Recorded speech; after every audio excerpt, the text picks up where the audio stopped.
Olá, meu nome é Marialina Baldassari, sou médica endocrinologista e estou aqui no YouTube para trazer conteúdos da área da saúde e bem-estar. Para quem está chegando agora, por favor, se inscreva no canal e compartilhe essas informações que são de grande valia.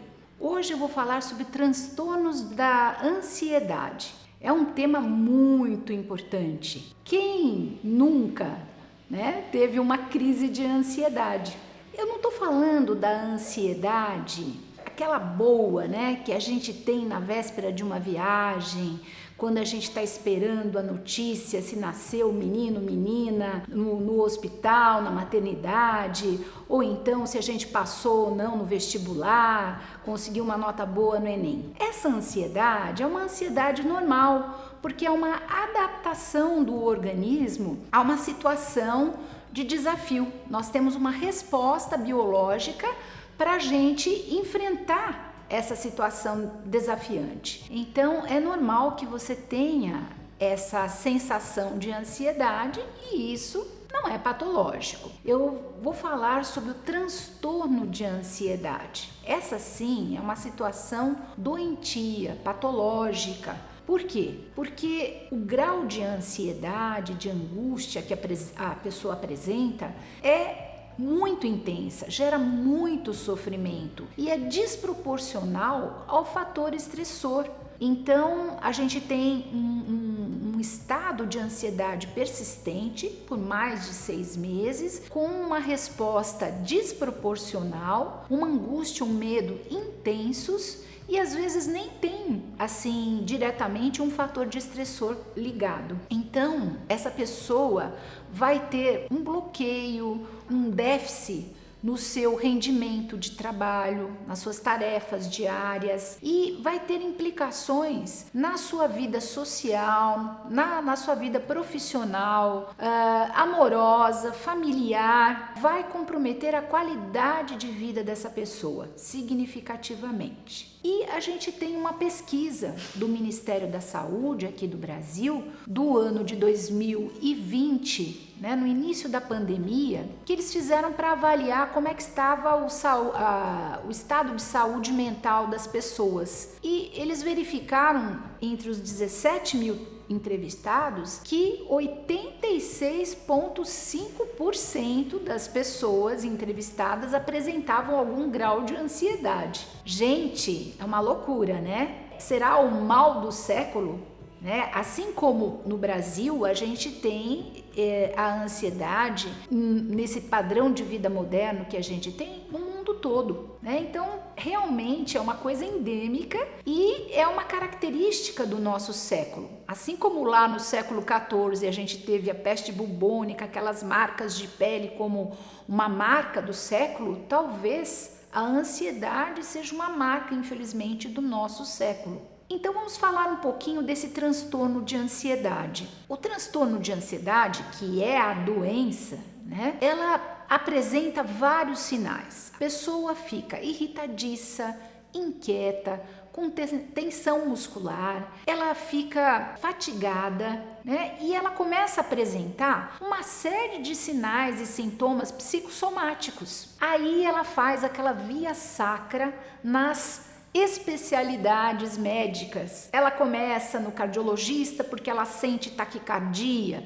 falta de ar, dor no peito, vai no otorrino porque tem um nó na garganta, vai no médico neurologista porque sente dor de cabeça diariamente, tem arrepios, tem sudorese excessiva, tem sensação de dormências, formigamentos, dores nas juntas. Então cada um manifesta esse transtorno de ansiedade de uma forma peculiar, de uma forma individualizada. E realmente a pessoa, ela demora um tempo para se conscientizar de que isso é, na verdade, originário da sua ansiedade. Ela não acredita muito quando o médico fala, não, isso é de fundo emocional, isso é de fundo nervoso, porque ela está realmente sentindo falta de ar. Ela está realmente com taquicardia, às vezes a pressão até sobe. Por quê? Porque ela tem uma resposta adrenérgica, né? Uma resposta de adrenalina na circulação daqueles hormônios do estresse, e ela tem realmente uma aceleração do coração, um aumento da força de contração do coração, sudorese, tem toda a manifestação de uma descarga adrenérgica. Então, como ela percebe que ela está manifestando uma coisa clínica, ela fala, não é possível, eu tô com uma doença e o meu médico não está fazendo o diagnóstico. E por isso ela vai fazendo uma via sacra nas diversas especialidades. E os médicos muito especialistas, eles vão tratando os pedacinhos da pessoa, né? Então, taquicardia trata com antiarrítmico, a pressão alta trata com um antihipertensivo e assim vai. A gente precisa ver a causa primária de todas essas manifestações. E isso ocorre por quê? Porque uma característica nossa, ou da pessoa que tem ansiedade, e eu tenho ansiedade também, né?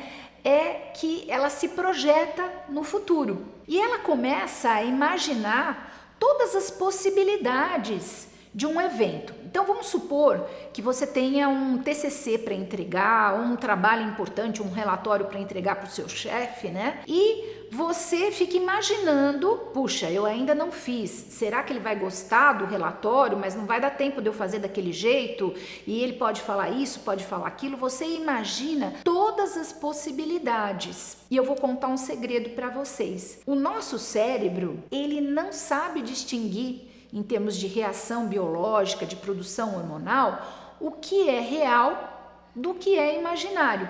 Então vamos voltar lá nas cavernas, né?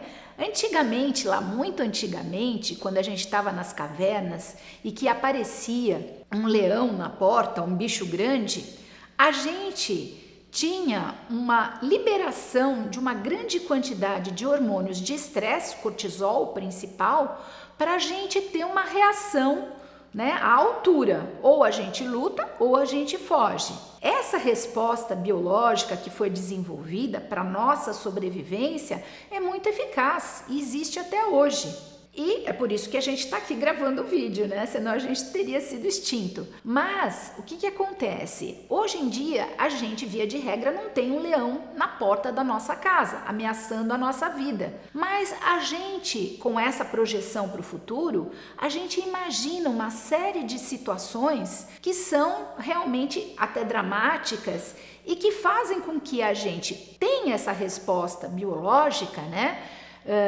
Porque a gente está imaginando a situação e a gente passa a liberar adrenalina, cortisol, todos esses hormônios do estresse. Uma vez ou outra, ok, porque é uma situação onde a gente tem a liberação desses hormônios para a sobrevivência. Mas quando você fica com o dedo no 220 o tempo todo, né, há um desgaste muito grande.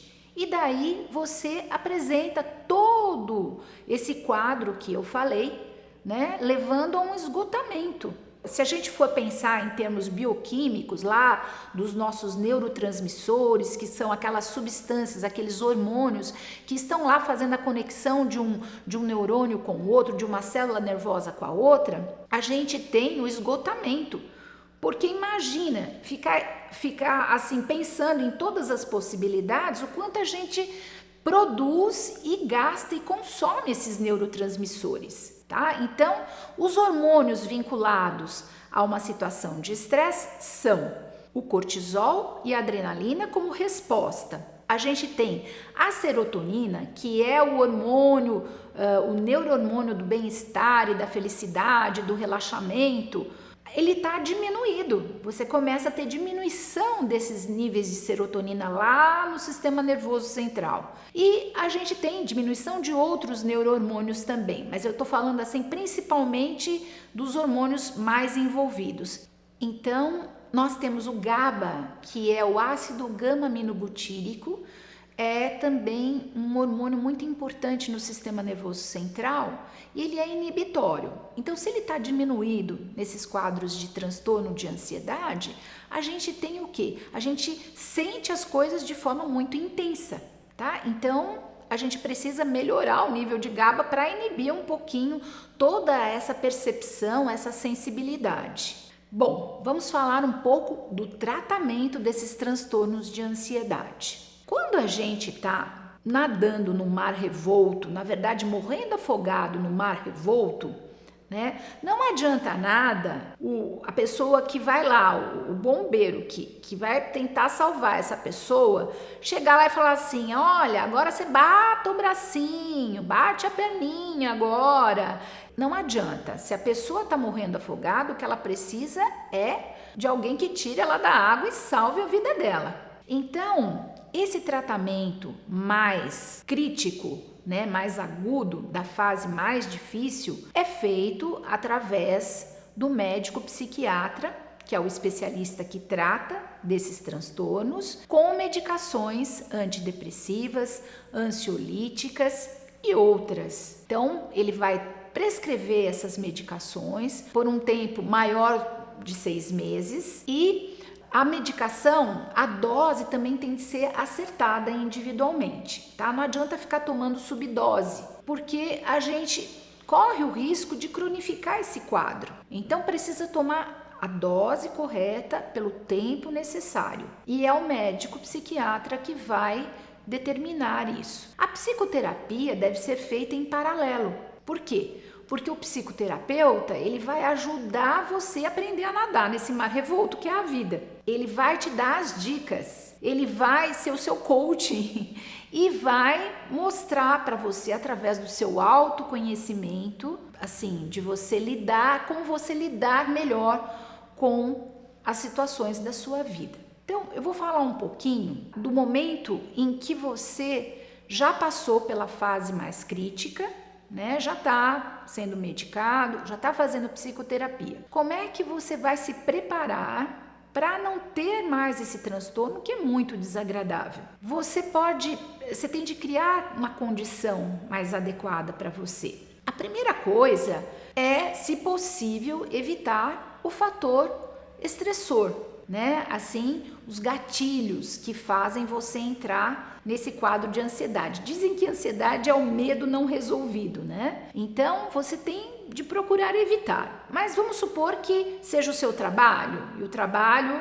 você não vai poder evitar, é uma coisa do dia a dia, é necessário que você enfrente. Ok, então nós vamos compensar com outras coisas. E quais as coisas que você pode investir para que você fique bem? Uma alimentação adequada, tá? Uma alimentação com menos carboidratos, com menos gordura, com menos industrializados e com mais frutas, verduras, legumes. Noites de sono bem dormida.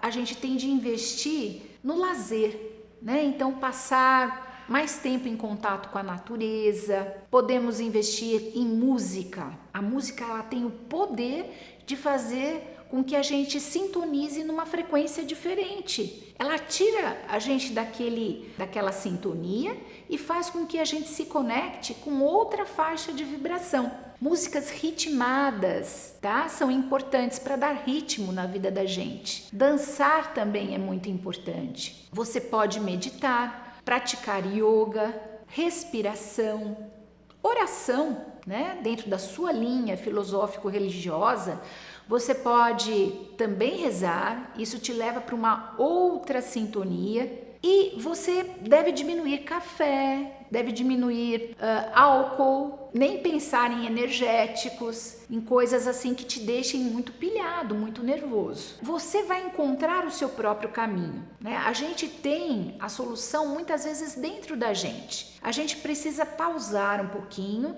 trazer o nosso pensamento para o presente, que é o que a yoga faz, né? A respiração, você se concentrar na sua respiração, para você entender que só existe esse momento presente, né? Que o futuro a Deus pertence e o passado já passou. Então, o momento que a gente pode transformar a vida da gente é exatamente o aqui e o agora. Espero que vocês tenham gostado e se vocês realmente gostaram, por favor, curtam e compartilhem esse vídeo para que mais pessoas sejam beneficiadas com esse conteúdo.